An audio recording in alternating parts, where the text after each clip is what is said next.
Ce que dénoncent notamment ces manifestants, ce sont les violences commises par les policiers lors des manifestations.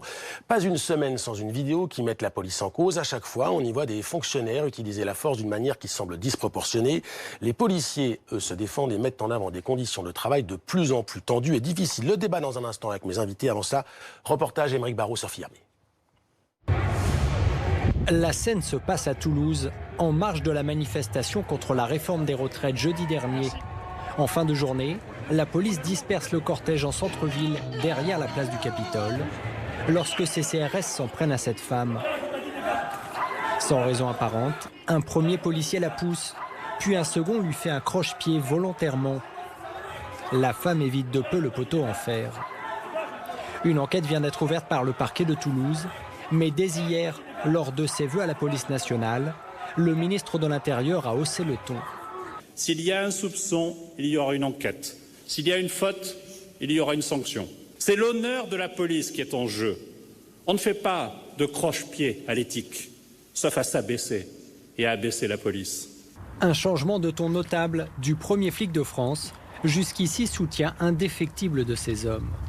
Car depuis quelques jours, les vidéos mettant en cause des policiers se multiplient.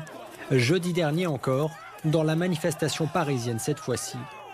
Un vidéaste amateur filme un policier qui utilise son LBD. Le controversé lanceur de balles de défense. Il tire à moins de 2 mètres vers la foule.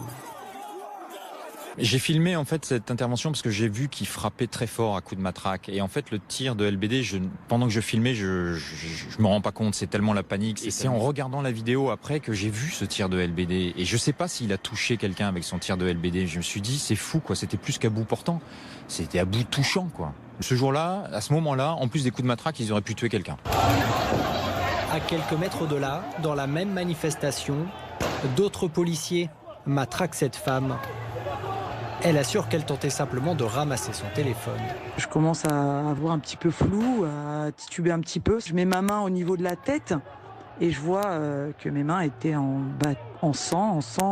Les pompiers sont arrivés, ils ont tout de suite vu que mon crâne était ouvert. 3 vidéos, 3 scènes qui mettent en cause la police dans la même journée. Des accusations de violences policières qui font réagir, même au plus haut niveau de l'État. En déplacement à Pau, le président de la République a salué le travail des forces de l'ordre pour protéger les Français et en même temps a rappelé leurs devoirs. J'attends de nos policiers et de nos gendarmes la plus grande déontologie. J'ai demandé au ministre de l'Intérieur là-dessus de me faire des propositions très concrètes. Il y a eu très clairement des images. Il y a aujourd'hui des affaires dans lesquelles je ne veux pas me prononcer, elles sont devant la justice. Des comportements qui ne sont pas acceptables ont été ou vus ou pointés.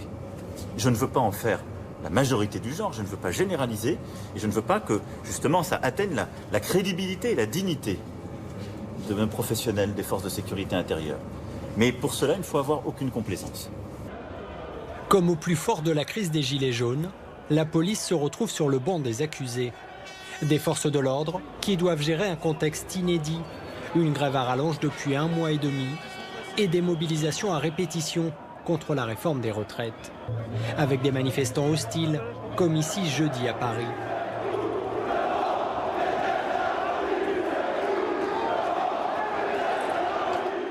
Ce jour-là, 27 personnes ont été interpellées à Paris. Pour le ministère de l'Intérieur, la réponse policière a été mesurée.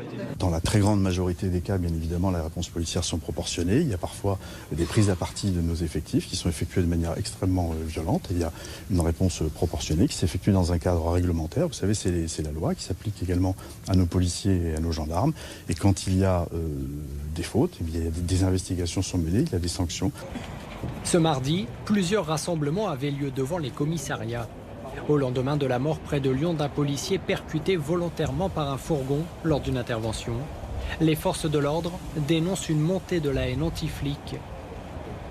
Les syndicats, qui n'ont pas digéré les propos de Christophe Castaner sur leur devoir d'exemplarité, réclament plus de soutien de la part de leur ministre. J'espère qu'il est toujours derrière les forces de l'ordre, parce que je rappelle que c'est le dernier rempart de la République, et s'ils n'étaient pas là, le chaos serait là, lui, depuis longtemps. On est le métier le plus surveillé de France.